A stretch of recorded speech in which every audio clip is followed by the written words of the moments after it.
We'll go ahead and get started. This is the July 27th meeting of the Board of Waterworks Trustees, our second in-person meeting. I'm glad to be here in person. Our rules at Waterworks are vaccinated people and unvaccinated people are welcome. If you're unvaccinated, we ask and expect that you'll wear a mask and we'll take care of each other. But we are here, and our first item is a consent agenda, which includes the minutes of the June 22nd Board of Waterworks Trustees meeting, the minutes of the July 6th Planning Committee meeting, the minutes of the July 13th Finance and Audit Committee meeting, financial statements, list of payments for June 2021, a summary of CEO approved expenditures in excess of $20,000, and the setting of our next meeting date for August 24th. Is there a motion to move the consent agenda? So moved. And a second? And a second. Anything to add or comments, Ted? Graham, I would just point out that there is a CEO approved expenditure over $20,000 this year, $41,000 for a emergent repair at the Runnels wastewater plant. We don't often have one of those, so I have to call it out when we do, just that one. Great. Any comments or questions about the consent agenda? Hearing none, all in favor say aye. Aye. Aye. And those opposed? I have a point of privilege. Am I Please. supposed to know how to use this? I think it uses itself. It Yeah, just it's uses just itself? Automatic. Okay, good, then I won't touch it. Don't break it. This is a moment for public comments. Is anyone here from the public that would like to address the board? Maybe not anyone online, either of you? No, all right. So action items moves us to item 3A. 3A is the request authorization to execute the Memorandum of Understanding and Agreement for the addition of a fourth pump to the Clive, Waukee, West Des Moines side of the LP Moon Humping Station. I guess before I ask for a motion, I'll have you explain this. Graham, the LP Moon pumping station is a regional use facility. It provides water service to Clive, West Des Moines, Waukee, Urbandale, originally also Xenia. That pumping station, the use there has grown over time to the point where on the Clive, Waukee, West Des Moines side, we often see multiple pumps running for multiple days. We occasionally see all of the pumps running for short periods of time, which means that there isn't what we consider appropriate redundancy at that facility. And so we have Mike McCurnan, actually, and Kyle and Nathan, in some combination, have worked with West Des Moines and Waukee and Clive to come to this understanding of how costs would be shared to add a fourth pump to that side of the facility. And so what we brought here today is that memorandum of understanding for your consideration and approval. Clive, West Des Moines, and Waukee will share all of the costs, including any engineering costs associated with designing, purchasing, and installing the fourth pump. Each of those entities have already signed the memorandum of understanding, and we bring it here today for the board's consideration and approval. So I'm seeking a motion to approve and authorize the chairperson to execute the memorandum of understanding and agreement for the addition of a fourth pump to the Clive, Waukee, West Moines side of the LP Moon pumping station. Is there a motion to that effect? So moved. And a second? Second. Motion and second. Any comments or questions on this? I do have a question, because as we are starting to approve some of these things and also having parallel conversations on regionalization, I'd like to know how this asset would be counted. And Ted, I know that that's one of the questions in our meetings that we've discussed, so with a number of public members, I thought it would be good for us to address it. Right, that's a great question, Sue, and the LP Moon pumping station and the storage tank there would be considered regional assets. They would be assets that would transfer to the regional entity at such point as the regional entity comes into being, an asset transfer takes place, but it will be a regional asset. Thank you. So with this, okay, never mind, thank you. Any other comments or questions? Hearing none, all those in favor of item 3A, say aye. Aye. And those opposed?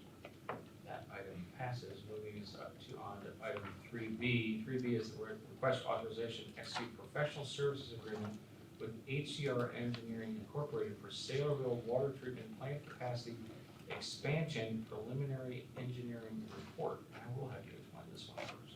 Sure, Graham, thank you. The board will recall that in 2017, Des Moines Waterworks did a long-range plan, had a long-range plan configured, as it turns out by HDR also.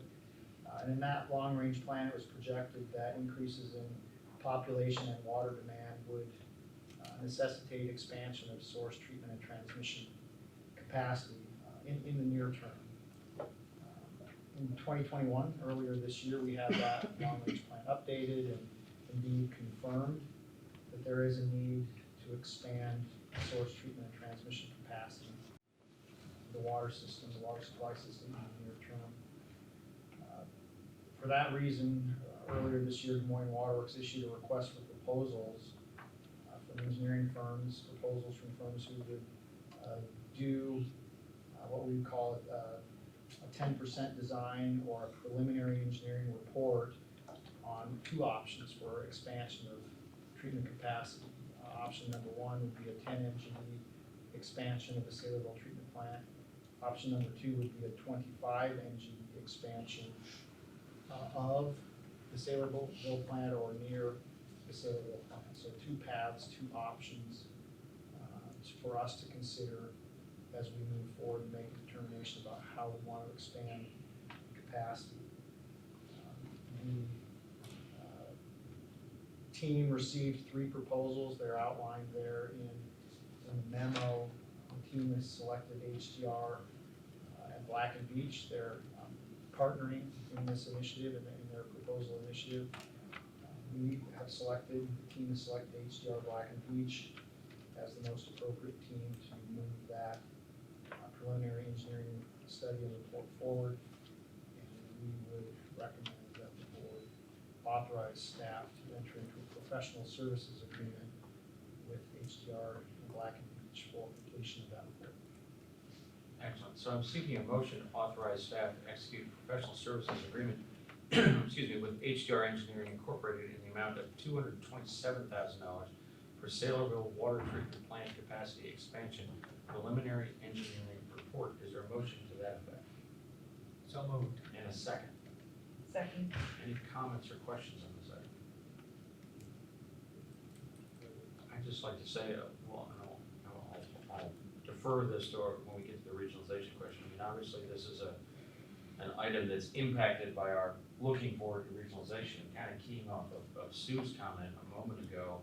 I mean, this is one of these things where we're spending a little bit of extra money to look at two different ideas because we don't know where regionalization is heading. And I may be understating the obvious for the board here, but for those in the audience and the public, and that's one of the reasons why we're going to keep the pedal on the gas, if you will, on trying to find a solution to regionalization, because we put some decisions off, and now we're making some decisions that, while it's not a huge amount of money, it does impact our planning. And so we get the regionalization done. back to this, but I kind of want to keep that seat. Exactly right. Any other comments or questions? Hearing none, all in favor of item 3B, say aye. Aye. And those opposed? Hearing none, the motion passes. Moving to item 3C, which is the request authorization to reimburse the city of Des Moines for water main alterations for River Bandit and King Urban Sewer Separation Phase 2B. Ted? Graham, this is similar to a number of reimbursements that we bring before the board every year for water main that's going to be replaced or altered under city contracts. This one is a little different though, because when we originally agreed with the city that we would incorporate our work into their contract, we thought it was going to be a price point where the board would need to act. But through the progression of the work and some change orders that were included, one of which was us asking the contractor to go ahead and fix a water main break that happened right there in the middle of their project. The total cost exceeded $100,000, or the spending authority that is vested in me. And so we felt it best to bring this to the board for approval, even though the work was already done. But it was very similar to the types of work that we do on city projects on a regular basis. It's just about $115,000. So we're asking the board to authorize us to reimburse the city of Des Moines for work that has been completed on their sewer separation phase 2 project. So I'm looking for a motion to authorize staff to reimburse the city of Des Moines for water main alterations for the River Bend and King Irving Sewer Separation Phase 2B project. Is there a motion to that effect? So moved. In a second. Second? Any comments or questions on this item? All right, hearing none. All those in favor of item 3C, say aye. Aye. And those opposed? Hearing none, 3C passes. Moving to 3D, which is the award of the Southeast Volt Northeast Morgan Drive meter vault. And this is a public hearing, so I will open the public hearing on this item. Again, it is the award of the Southeast Volt Northeast Morgan Drive meter vault. Is there anyone here from the public that wishes to comment on the project's form of contract plans and specifications? Hearing none. Ted, have we received any comments from the public? We have received no comments. So with that, I'll close the public hearing. And then I'm going to seek to see that the board finds the project reflects appropriate coordination of existing infrastructure, that there are no suitable facilities for rent or sharing in lieu of the project. But you're going to tell me something about 2080, right, Ted? I'm going to tell you that there is a section 28E.18 finding in the packet, which indicates that we have done an analysis to confirm that there are no suitable facilities for rent or sharing. So this project. That is in the file. So I will seek a motion to approve the project's form of contract plans and specifications and estimated cost. Is there a motion to that effect? So moved. In a second. Second. And with that, I don't need a voice vote on this, do I? So all in favor, say aye. Aye. And those opposed? That motion passes. And now, Ted, I'll ask you to provide an analysis of the bid and make recommendations. Absolutely. The board will recall that this is a project to construct a meter pit which will actually allow us to move water through the city of Bondurant and into an area of northeast Polk County that is just a little bit underserved by our existing system. We did receive 3 bids on this project, as has kind of been the case here this summer in the post-pandemic building climate and bidding climate. The bids are a little higher than we had anticipated. The engineer's estimate for this project was $140,000. The low bid is $186,000. We've taken a look at that, done a little checking. We believe that the bids are responsive and that is a fair price and appropriate bid. And we recommend that the board award construction of this meter pit to Synergy as indicated. So I'm seeking a motion to award the Southeast Polk Northeast Morgan Drive meter vault contract to Synergy Contracting LLC in the amount of $186,000. And and authorize the chairperson and CEO and general manager to execute the contract. Is there a motion to that effect? So moved. And a second. Second. Any comments, questions? I have a question, is the increase in cost, do you think it's attributable to post-COVID and all the other construction that's going on? We do, you know, there are a number of supply chain issues that still exist, there's staffing issues. Just about everyone we work with is experiencing some sort of a challenge related to material supplies, staff, and timeline. They're all very busy. We had 10 contractors take plans out for this project, one we did. That's kind of what we're seeing is busy contractors, price is a little higher. This is a project that has some time sensitivity, we really like to get out there and get it done. You know, it's a percentage-wise a meaningful difference, but frankly, the $40,000 difference we're talking about to try to pull this back and refit it and get it on the schedule, we're gonna chew up a lot of that difference just in that process, and we don't know that we'll get any better bids. And so our perspective is, it's a little bit of a price to pay for doing work this summer, and it can work, and I still think it's an appropriate use of funds. Any other comment or questions on this item? Hearing none, all in favor of item 3D, say aye. Aye. And those opposed, hearing none, that item passes, which moves us to our second public hearing, and this is the award of the 2021 well rehabilitation. Is there anyone here from the public that would like to comment on the project's form of contract plan and specifications? Seeing no one, Ted, have we received any comments from the public? We have not. That, I will close the public hearing, and seek a motion to approve the project's form of contract plans and specifications and estimated cost. Is there a motion to that effect? So moved. And a second? Second. Any comments or questions on this motion? Hearing none, all in favor, say aye. And those opposed? Hearing none, that passes. And I'll ask Ted to provide a analysis of the bid and make a recommendation. Graham, this is another example of how busy contractors are and kind of the cost of doing things. This year, we put this set of plans and specifications out for bid. We had 2 prospective bidders who took out plans. There are really only 2 bidders who do this kind of work in the region. We have had probably a decade's worth of experience of doing these well rehabilitations and well work, and these are the same 2 contractors who always bid our work and we do our work. They both took out plans and specifications. We received word from one of the contractors just prior to the bid that they would not be able to bid the work because of workload, staffing, and other business-related factors. And so they notified us in advance they would not be bidding. They, of course, didn't notify the other contractor, but we received one bid from Lane Christensen on the 19th of July. They included with their bid some qualifications, basically saying they're going to give us a bid, but they could not meet the timeline that we had laid out in our plans and specifications, that they were going to have to delay the work, that it couldn't be done on the timeline that we had asked for.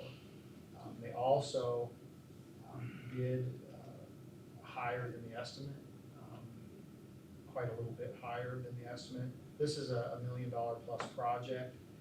The engineer's estimate was 1.1 million, they had 1.3 million, 1.34 million, and so there is a fairly meaningful amount of money there in that difference. But that bid is not significantly higher, as I understand it, than the last bid they gave us when they were not the bidder. So that's, we believe, to be not a dramatically inflated price. It's just the one bid that we have, and it's somewhat high. We've done a lot of looking into this contract. Also, we don't like single bidder contracts, especially when there's a bid. The only bid is above the estimate. But given the timeline and the bidding climate that we're in, and the fact that we really need to have the work done, we don't believe that by rejecting the bid and rebidding that we're gonna get any better result, because the other contractor has already told us that they're not able to do the work. Lane has told us this is where we can fit it into our schedule. We'll do it for you if that is acceptable. Staff believes that that is acceptable, and we should move ahead and get the work done. One of the wells that we are going to rehabilitate on this project is one of the wells at the Saylorville Water Treatment Plant. The Saylorville Water Treatment Plant today is producing about half its rated capacity because of low well yield. The last time this well was rehabilitated, the capacity of the well about doubled. We know from experience that these wells need to be rehabilitated on a regular basis, and delaying this, we're probably gonna lose our place in line, probably not gonna save money, and we need the capacity. So staff's recommendation, in spite of the single bidder, in spite of the somewhat higher bid, our recommendation is to award the contract to Lane. So I'm looking for a motion to accept the bid submitted by Lane Christensen Company as conditioned and award a contract to Lane Christensen Company for the 2021 well rehabilitation contract in the amount of $1,344,820, and authorize the chairperson and the CEO and general manager to execute the contract and change order modifying the project schedule. Is there a motion to that effect? So moved. Second. Second, Any comments or questions? I do have a question on it. When I see that the second bidder would not respond because of workload, staffing, and other business, that tells me they also couldn't respond to the time frame of the RFP without seeing the RFP. I don't know if that was a condition of the bid. I fully support the staff recommendation because I'm sure you've gone through all of that, but do we think it was open-ended enough that the other bidder could have also provided an alternate date for the completion of work? We do, Sue, that was a question that we asked ourselves is, when one bidder says, hey, we can't do it, and the other bidder qualifies their bid, would they have been able to do it? But first of all, I will share that the engineering folks coordinated with both contractors and tried to set up a timeline that would work for everyone, because we know there are only two and we know they're busy. They both indicated that they could do the work on the timeline that was included in the original contract. Okay. Then when we bid it, one of them said, well, we're too busy, we can't get to it, and the other said we can't do it on the timeline. So we don't know what happened in there necessarily, but they certainly had the option to give a different timeline themselves too. BCI has outstanding work with us right now. They didn't get it done last year, they're gonna be back in September. I think that their workload is just such that they're backed up so far that they just didn't wanna get more on the books. And if we don't wanna miss our window either. So we don't have reason to believe that they would bid again if we rejected the bids and went out again. We don't have reason to believe that the timeline would get any better, and we're concerned it will get worse. I hope that's It responsive. does, thank you. Just out of curiosity's sake, if neither of them were able to do it, is there a plan? Well, there's not a written plan C, but we already talked, Mike and I and Vern Rash, in fact, talked today about, we need to be beating the bushes a little bit here and see if there's somebody else. These are the two folks who do this regionally, but maybe there's somebody further out who would at least consider, especially if they're getting so busy that they can't do the work, it might get more attractive. We all know that if contractors travel, it raises their cost. But if they get so busy that they're not bidding, we're gonna need to find somebody, because we do know that we need to rehabilitate these wells, one or two of them on an annual basis. So we're gonna have this work. If they aren't able to bid, we're gonna need to look for other bidders. So plan C needs to be developed. It makes me think about that, Ted. So we have one or two of these wells that has to be rehabilitated every year. Pretty much. I mean, it's kind of on a schedule, I mean, Yeah. it's kind of by need, but it's also by time, right? It's by time. We have 8 of them, and they need to be rehabilitated every 3 to 5 years, so you kind of put that in the calculus, and it's 1 or 2 a year. I wonder if you might work with legal counsel and think through an idea. I mean, I wonder if it might be a benefit to us, and it might be a benefit of a contractor if we had, instead of bidding these items individually, you had a number, you know, if you bid over time, you know, over a couple of years, or you somehow bundled the well projects, and we put out the bid that way, the contractor might like it because they can plan their business better. They're not bidding on individual bids, and we would also might be able to lock down the contractor and save some money in doing individual bids. I don't know if there'd be a legal way to do that or not. I don't know why there couldn't be a legal way to do it. I think it's possible. I mean, that might be another It's another option. option C. Right. Get them on the I think books that's a sooner. good idea. And Ted, I'm curious if you can share your outlook in a more global sense, and you've already spoke to this somewhat, just about the supply chain and labor shortages we're seeing from contractors. My suspicion is we don't have any reason to suspect this will get a lot better a year from now. There may be some relief from some of the more acute things we're seeing, but what's your sense, your staff's sense about that?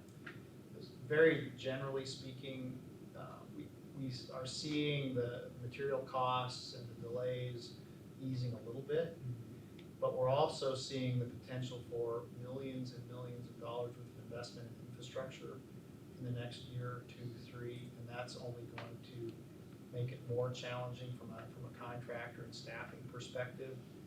So while some of the initial problems were the price of steel, the price of lumber, things were so incredibly high that was driving cost. I think the concern is going to shift to there's so much work out there and so much money that people are trying to spend on infrastructure that you just can't get contractors and they can't get staff. That's as good as I can tell you at this point. Mike, I don't know if you have any other perspectives on that from engineering. I don't think I can add into that. We're gonna have to keep marching forward, keep bidding these things, and take them one at a time.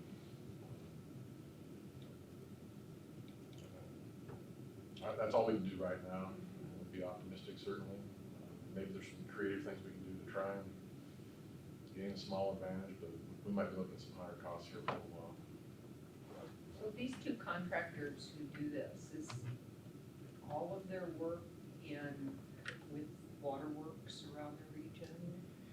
You know, I don't know the answer to that necessarily, Diane. I know that they do not only these types of rehabilitations, but they build radio collector wells. And this is kind of their business. I don't know who else would do that kind of work or what other kind of work they do. But they're the only two contractors who have historically been on our radio collector well work. And I think that they have a very minimum a group that just does this work. Ted, I'll just add that, our normal process you mentioned, is we typically are reaching out to both of these vendors before we put these products on the street. We will certainly do that again, and it will be a more informed discussion based upon all of today's discussion about, a lone bidder. We need to have, we want to try and avoid this moving forward. If we can't get the confirmation, then we're going to have to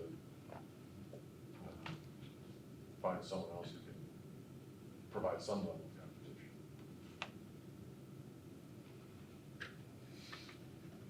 I just mentioned one thing that's kind of related to this, and it's a perfect time to talk about it. Ted, you and Andrew and I had a conversation about the city and its sales tax dollars and the fact that they're moved forward on a schedule of rehabbing streets on a little bit faster basis, which actually adds a cost to us, that if we're out there having to, Replace water. replace water mains and things that we weren't counting on. So that cost, in addition to the cost of higher, construction costs, is something that comes to us. And we talked a little bit about other projects that the city and others might be having, getting some federal dollars and others to do some things. The only reason I mentioned it here is it's an added cost to us at a time when all of our costs are up. And I do think that, and I know Ted is working on this, but this board may want to at some point engage with the the city council and others to talk about, sharing the welfare a little bit. Whether it's sales tax dollars or federal dollars they receive, that while their part of the project may be funded, it's another cost to the people of Des Moines and our ratepayers. It's just something I want to put on everybody's radar screen. Is that a fair way to say that, Ted? I think it is, and we've seen it with the sales tax dollars for sure, that we were replacing water mains, that we wouldn't necessarily be replacing now. But it's the right time because they have the street out. That's really been driving where we put a lot of water main dollars. And if, depending on the infrastructure funding and how it's spent, it'd be another layer. I mean, because we're in a somewhat, not unique, but a somewhat different situation in that a lot of those federal dollars, cities can apply for money, and there's kind of this assumption that water utilities are municipal entities. So sometimes we can get left out of that application process from a federal standpoint. And to say what Andrea and Ted and I were talking about this, I mean, that's one thing that we need to work with the city and others, our libraries and others, make sure that we can get our foot in the door and apply for those things. Yeah, our status as an independent municipal utility makes us different. Right. And sometimes it excludes us from certain things that are directed at cities, even if the dollars are intended for water infrastructure, because we're an independent municipal utility, can be excluded. Sorry to take that in a different direction, but I thought it was important and somewhat relevant here. So, do you have anything to add on that, Andrea? Or? No, I was actually thinking about how it was probably a point that you brought up in an earlier agenda item, so I'm glad you brought it up now. Great. So, if memory has you right, we have a motion and a second. And so now, if there's, are there any other comments or questions on item 3B? Hearing none, all in favor, say aye. Aye. And those opposed? Hearing none, item 3E passes, and that moves us to a discussion of regionalization, and maybe I'll let you kick that off, keeping in mind that I already brought this up, that we had this vote a little earlier tonight about the challenge we have unknown about regionalization and why Ted and the rest of us are keeping our foot on the gas. Exactly. Graham, we put this item on the agenda because we thought we might have heard back from West Des Moines Urbandale in terms of their response to our most recent outreach to them. We haven't heard anything back officially yet, and so I don't know that there's anything in particular to discuss that would necessitate a closed session. I don't have anything on my mind now, but of course we'll let the board make that determination. But I think the discussion today could focus on where we are right now and what are the next steps. We have completed our conversations with the other board-managed utilities. We've shared the outcomes of that with other water suppliers in the metro. And now we are working towards finalizing the kind of the last small handful of outstanding issues. One of those is a financial model that we proposed fairly recently and required some analysis by the other folks. And they're busily doing that. I know that they're working on it. I know that they had a discussion about it as recently as last Wednesday at the board meeting. I know that their intention is to get back to us with comments, questions, concerns. But what do we want to do in the interim? I think that's the discussion that we could have today about how to move this forward or how to keep from stalling right here, right now. I'll just add it and then I'll open it up. Ted and I did talk about moving ahead on our end of putting together that 2080. I know Rick and his team has done quite a bit of work at this point to give some thought to a 2080, but we have some information since those microgroup discussions came to an end of how we can fill in those blanks.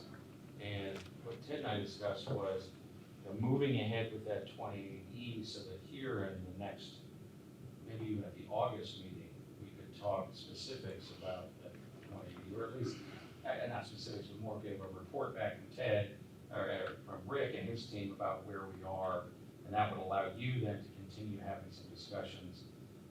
Hopefully West Des Moines has come back to you, but if they haven't, it also provides you some ground. Is that a good way to say that? Yeah, I think it's appropriate. We worked with Rick and his team pretty extensively on a draft of that agreement, and then we did sort of pause that here several weeks ago, maybe even a couple months ago, as we were still working through a lot of those questions. But we've worked through many of those now. I think we could make some progress. Rick and I visited about that last week and just kind of touched base on where things were left. So I think that there is an opportunity to move forward and do some more work there without interrupting the flow of what we have going on right now. I think we still need to hear back from the other board-managed utilities on their perspective, but I think that gives us the opportunity to move some things forward, not lose the momentum that we've had here recently, and then even have something prepared and ready when we do hear back, so that we're ready to go. We don't have to spend weeks preparing an agreement. If I could just add anything too, because I know Ted, you had copied us, and I'm sure you shared it with Graham, but Christina Murphy, who is the GM for West Des Moines, her father passed away over the 4th of July holiday when he was visiting their home. So I think there were some plans to have follow-up meetings that next week that didn't happen. And some of that scheduling then was shared when Diane and I met with the other chairs of the utilities. And so I just wanted to make sure everyone knew that there was a very unfortunate situation there. And I think that changed rescheduling some of their financial meetings and board meetings, but those are all back on the calendar now.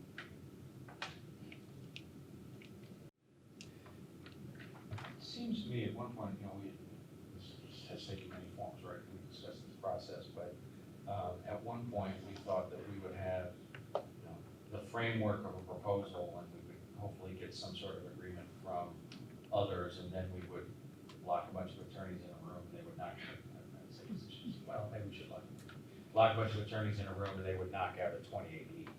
A little bit what we're saying here is that a little bit, we're changing that a little bit. We're asking our team of attorneys to work real hard on the 28E, with the idea being that at some point, we may actually present a 28E. Not that it's all done and final and they can take it or leave it, but that it may be more of a final document than what we first imagined how we did this. Am I saying that correctly?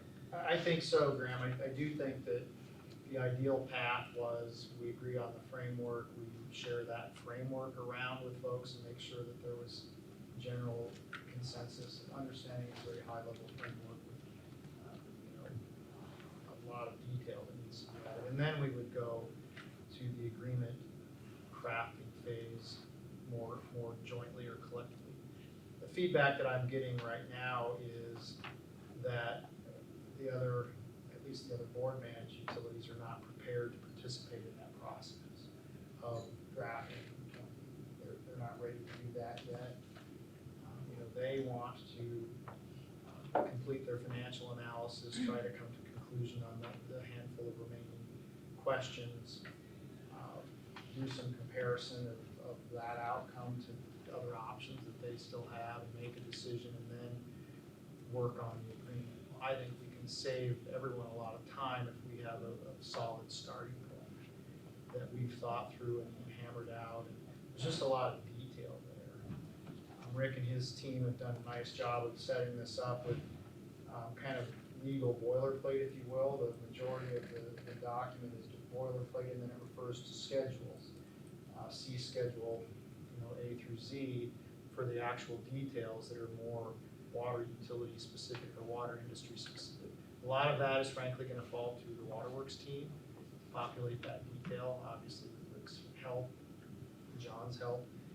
But I think now is the time for us to be working on that and getting that together so that, if it's a month from now or 6 weeks or however long, it always seems to take longer than I anticipate. It's 2 months from now or whatever it is, that we have a document that we can share and say, okay, here's a starting point, instead of, okay, now let's start and spend another 2 months on that. So I think that seems like a reasonable approach.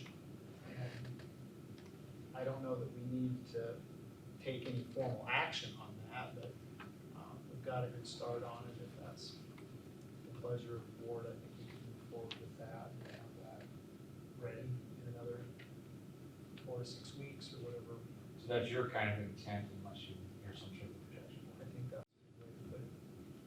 I think it's important to continue the momentum, not lose the work and the intentions that we have.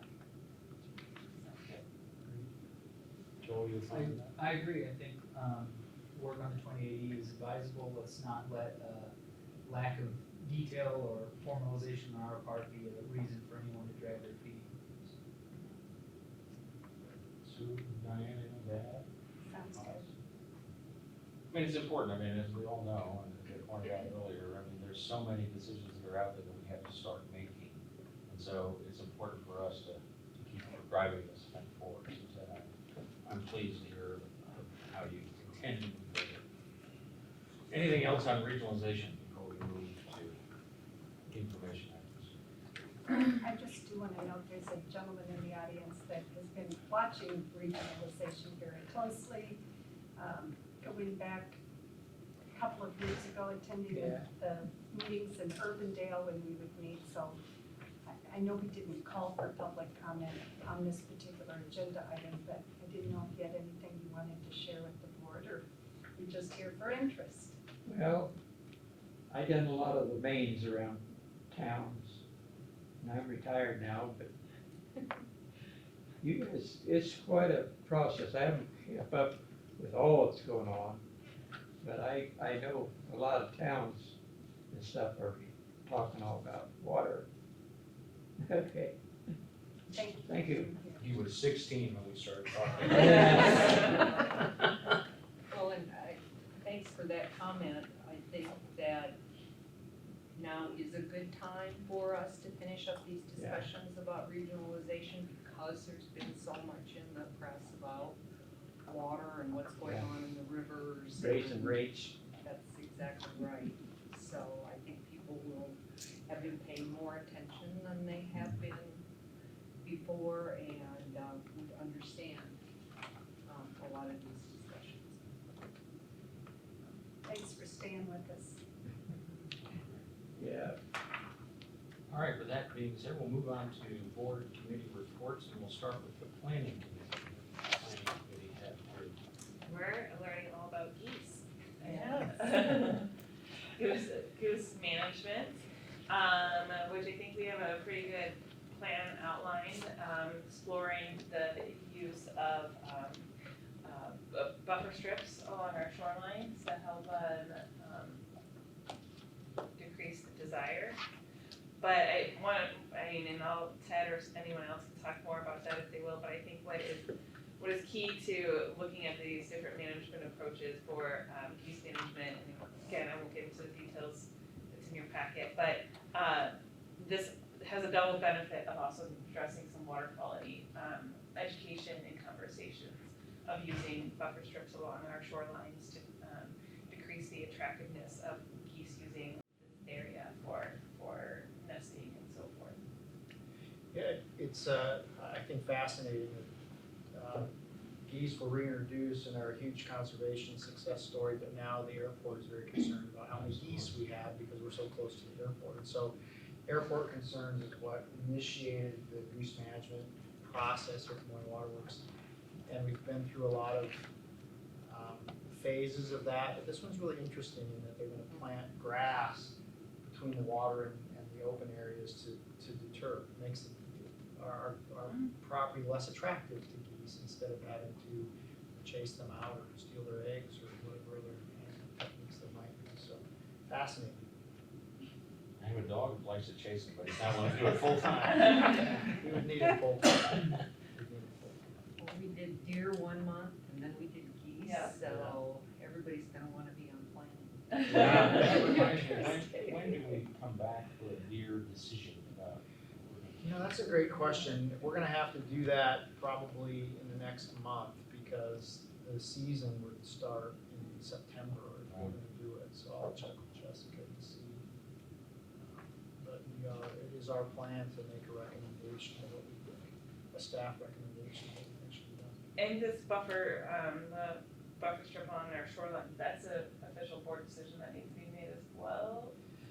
You know, I don't know that that would be an official board Okay. decision. It's more of an informational thing, and based on the feedback we got from the planning committee, we're gonna go ahead and do it. It's just more a way that we manage the grounds than it is Sure. a kind of public improvement or policy issue. Okay, perfect. And we may receive some public comment on that, because it will change fishing habits, right? It will, we're gonna try, as we understand it, we can maintain a 3 or 4 foot strip along the edge that's mowed, one mower width basically, and then the tall grass and a couple of paths through Yeah. it, and then some open area near the roads. But, there will be some walking through tall grass or through paths cut in tall grass. It's mostly just, and I think, they're gonna try to get wildflowers or natives to grow. Nice, beautiful. I could tell you, if you haven't walked around Grace Lake, the plantings that they've done there, the wildflower plantings are amazing. They're finely cut. They're really beautiful. Sure, yeah. Again, my dog likes the tall grass, so it's maybe good for him. All right, anything else on planning? All right, finance and audit, Joel? I had a family emergency that prevented me from attending, so I'll have to defer to Sue. And Diane and I did attend the meeting. There were 2 items. One was a discussion about the botanical garden agreement, and it sounds like that's coming along very well. Really, the only question I think that we posed to the staff, and they already come back to us with an answer, is how will our in-kind services be recognized? And what is the value of free water? I think those 2 items were outstanding questions, and before the call was over, Amy had the answer for us on the cost of free water, or of the water that we were giving to them. So I think it's moving along very well.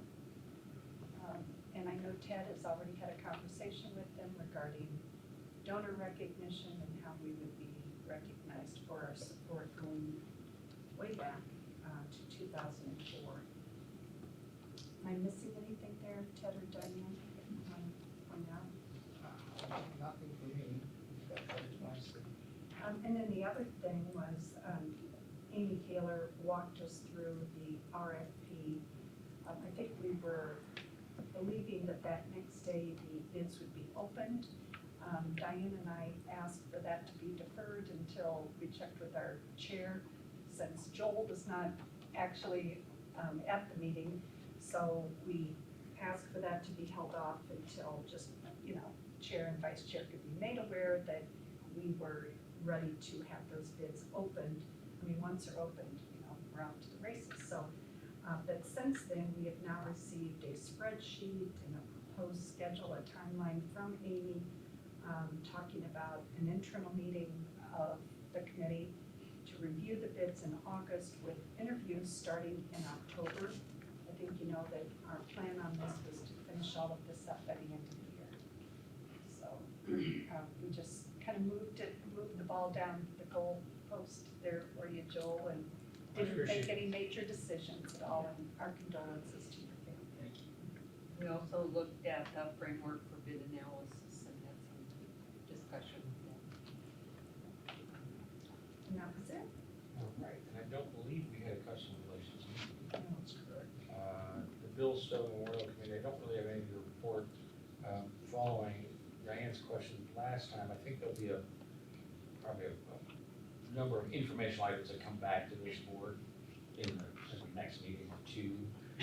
I know that there'll be some discussion about the Citizen Water Academy and the plans there, and we'll continue to work on this. So, my report is stay tuned. There'll be more information coming. I don't have anything new. Sue mentioned the Greater Des Moines Botanical Garden.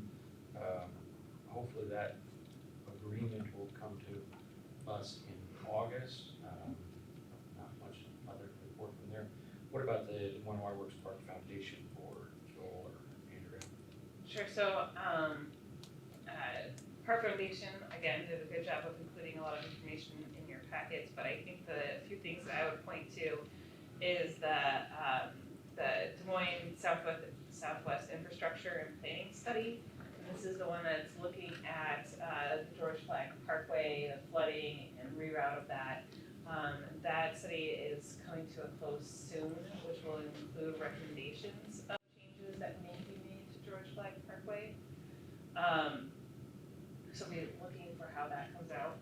I would say programming and revenue generating programming is picking up steam at the park with lots of concerts and other events planned there.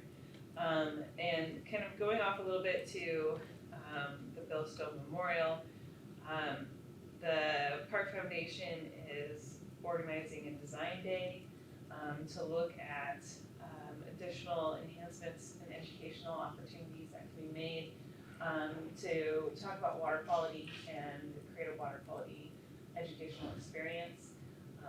So that's the planning for that and implementation of that is coming soon. But I think it coordinates really well with some of our external affair efforts to be talking about water quality and educating the public and our stakeholders on the work that we do and the work that they could be doing in playing a role in improving our water quality. Joel, do you have any? Nothing to add, no, well said. Andrea, I have a question for you. I've been attending some of the Zoom meetings of that Southwest Infrastructure meeting. And I'm not hearing much about George Flag Parkway. We had hoped that that would be covered. It's more about housing, infrastructure, I don't know, more retail, kind of what do you want it to be with the wetlands area right at the base of Fluor, but we have asked a couple of times about, tell us about George Flag, and I'm feeling like that's outside of the scope, but are you being told otherwise? It shouldn't be, because it's a key part to how Right. everything is going to be outlaid within the park master plan. But that is something that I can try to dig in and find more information on. Well, and so that everyone knows, tomorrow night, there's an open house and a neighborhood workshop on this, and it's the Southwest Infrastructure Planning Study and South of Grays Lake Master Plan. And it's going to take place at the Boy Scouts of America Mid-Iowa Council. It's the first in person, every other meeting has been Zoom. So if anyone has an interest, they're supposed to lay out from all of these neighborhood convenings what they think we should do. I mean, because that really drives what that second phase of the park looks like. Correct. So I'll see what I can find more information there. We have certainly had opportunity to provide comment as a neighbor. Waterworks has, and we have commented in support of the plans that the park has and the George Flag corridor. I have time to go to that meeting tomorrow. Right. And see what they say, see what they've shown, but they're certainly aware of what we want, and what would facilitate the phase 2 of the master plan. Phase 2 is pretty conceptual still at this point, so, but they are aware, and so we're hoping that they keep us in mind. Anything else from the Waterworks Park Foundation Board? That's all I have. All right. Next, I have staff updates. I expect this is Jen Terry.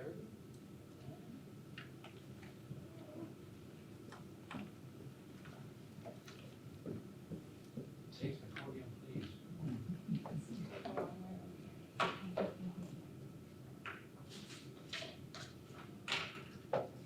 Thanks, Graham. I have a few things to report today. At the national level, can you hear me all right? Okay. We've had recent meetings with federal agencies that have been productive. In the past 2 weeks, we've met with EPA Region 7, the Undersecretary of the United States Department of Agriculture. We contacted the Army Corps of Engineers regarding water quality and algal blooms.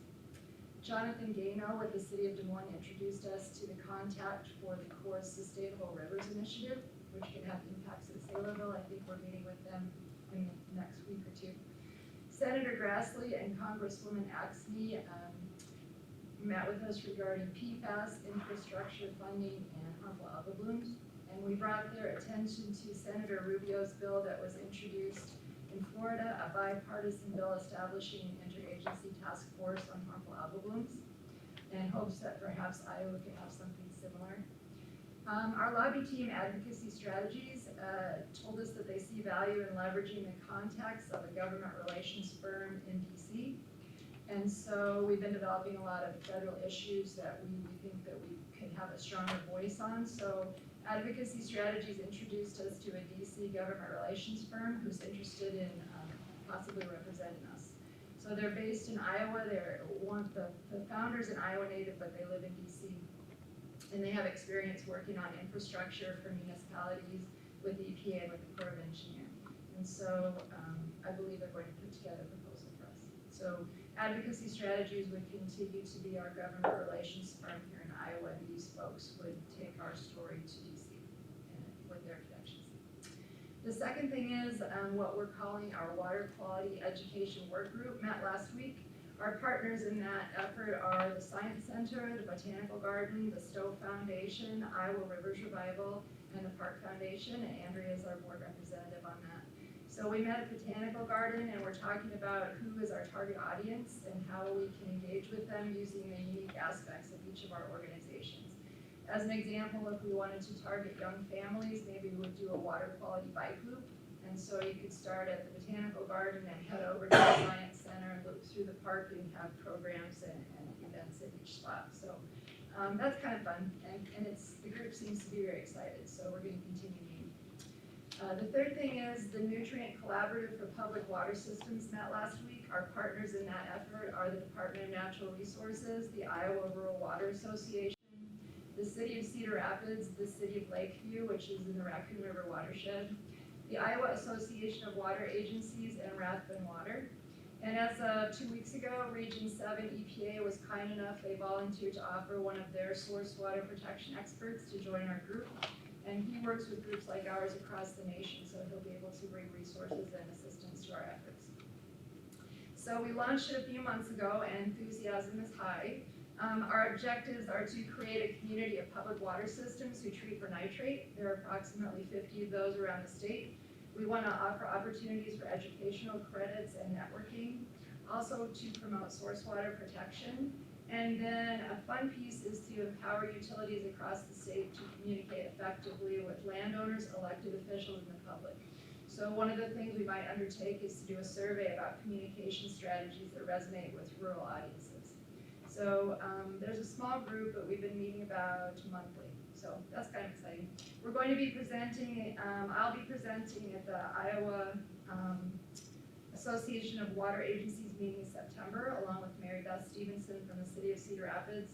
We'll be presenting at AWWA Iowa section in October in Cedar Rapids, and possibly at the Iowa Association for Municipal Utilities annual conference as well. So we're developing a charter right now. We have a draft charter, and we're going to bring it to our larger group in August. And the last thing I want to tell you about is NOLO, non-operator landowners. So the boot camp webinar series starts this Friday, and you can all sign up at practicalfarmers.org in the events section if you haven't already. Our partners on that project are Heartland Farmers Cooperative, People's Land Management Company, and Practical Farmers of Iowa. There are over 90 people registered, which is more than double what I was hoping we could get. So the target audience is non-resident owners of farm ground. And so they're looking through that database to see how many of those live within our service area, because it would be really fun if a chunk of those folks are our customers and then own farm ground in the watershed. This first webinar this Friday is the kickoff, and so Lisa Morand is one of our chemists. She's going to present a brief presentation about what is a watershed, and then Ted's going to present about why conservation practices upstream are important to waterworks.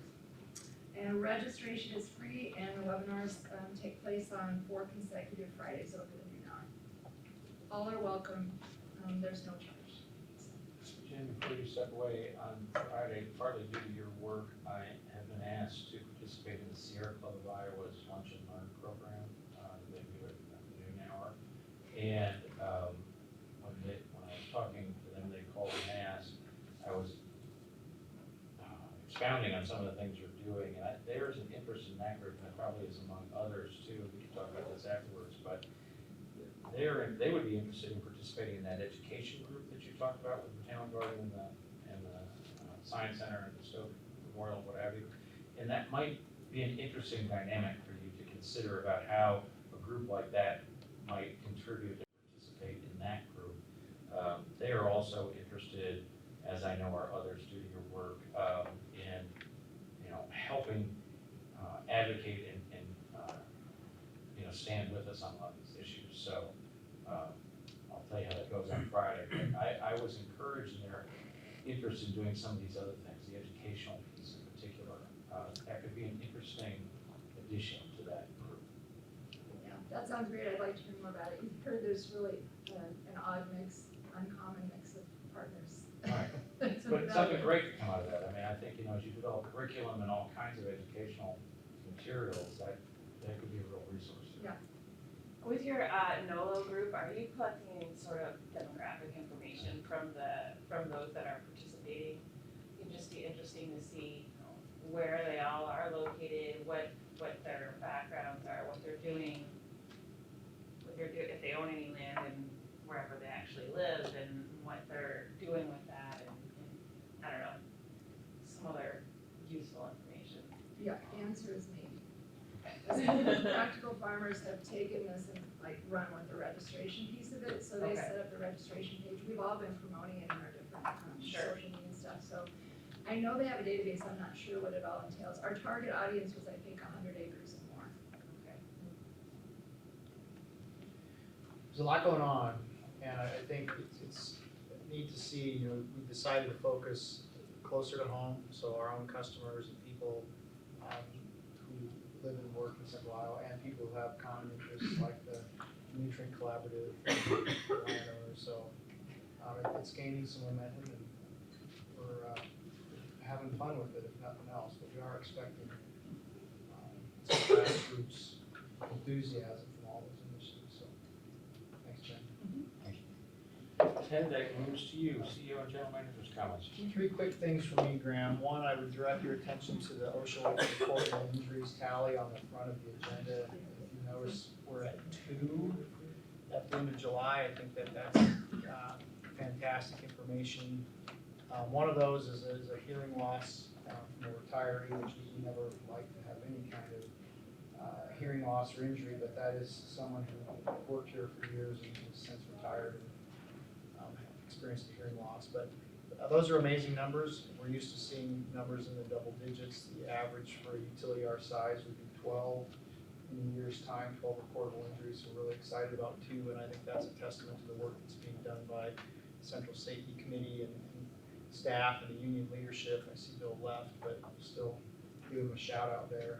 Great focus on safety and injury-free, and they're doing good work there.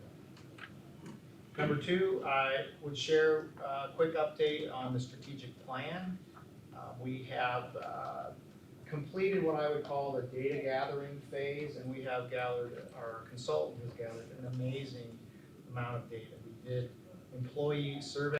We had almost 100 employees submit a survey. That's approaching half of our staff. We had a couple of hundred customers submit surveys. We had a number of large customers who we specifically reached out to agree to work with us. We had 4 utilities from across the nation who we reached out to, and they agreed to spend a couple of hours with our team and give us input. We've done a lot of social media surveys. The consultant is doing what they call social listening, so they're looking at everything that is said about Des Moines Water Works kind of in social media and the newspaper, and they're kind of gathering information and charting trends and whatnot. And then, of course, we have our community advisory group, which Andrea is our representative there. A great group of folks there who have met a couple of times and given us information. So all of that information has been brought together, and the consultant is starting to analyze that and give us feedback. Senior management team has met once for a half day to, with the consultant, to do a review of our mission, vision, and values, and kind of confirm where we want to go with that. And then we're going to meet again later this week to review some of the benchmarking information from the other utilities and start formulating what we think should be our strategic initiatives for the next 5 years. So very exciting work, they're doing a great job, and I look forward to having a good plan to bring to the community advisory group first and then to the board. And lastly, very quickly, water quality and demand. Demand is moderated a little bit, even with the very hot temperatures this week. We're in the mid-70s in terms of million gallons per day. A month ago, we hit 89 million one day with even lower river levels than we have today. That was a little bit uncomfortable day, but things have moderated a little bit. We're in a manageable place right now, I guess I would say. That's it for me. Excellent. So you'll see there are meeting dates scheduled on the agenda calendars. We are going to, if there's not an objection, we're going to adjourn this meeting. We're going to immediately open the pension meeting. So if there's are there any other items for our regular hearing not adjourned? Do we need to make any adjustments to taping, filming? Let's stop the recording. Tell me when you're ready.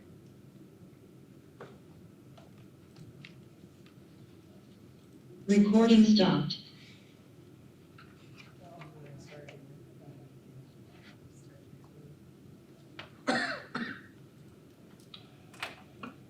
Recording in progress. Looks like we're ready to go. So we will now convene, this is the Board of Waterworks Trustees, it's July 27, 2021, and the board is meeting as the trustees of the Des Moines Waterworks Pension Plan. Our first item of business is to approve the minutes of the July 28th, 2020 meeting. Is there a motion to approve the minutes? So moved. Second. Is there a motion and a second? Are there any comments, questions, corrections to be made to the minutes? Hearing none, all in favor say aye. Aye. And those opposed? Hearing no opposition, the minutes are approved. 2020 pension plan audit, how do we proceed with this, Ed? You know, Graham, the pension plan audit was presented to the Board Finance and Audit Committee meeting in June. The auditors presented an unqualified or clean opinion of our pension plan financials, and so at this point, we would just ask that the board receive and file the 2020 pension plan financial report. So do I need a motion to receive, I'm seeking a motion to receive and file the 2020 pension plan financial audit reports. Is there a motion to that effect? So moved. And a second? Second. Any comments or questions? Hearing none, all in favor, say aye. Aye. And those opposed? No opposition, so that item passes, and this moves us to the pension plan actuarial valuations. Ed? Yeah, Graham, as you all know, December 31st, 2013, the Des Moines Waterworks pension plan was frozen and all of our employees became members of IFRS.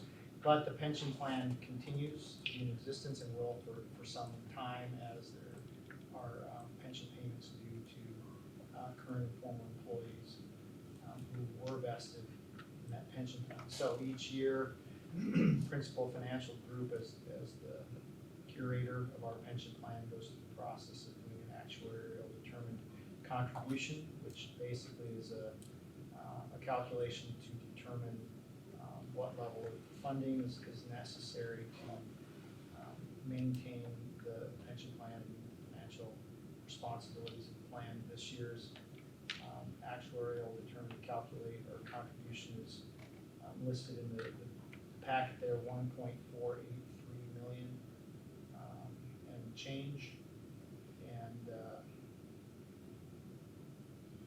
the budget for this year's actuarial, for this year's ARC, ABC, I guess is what they call it now.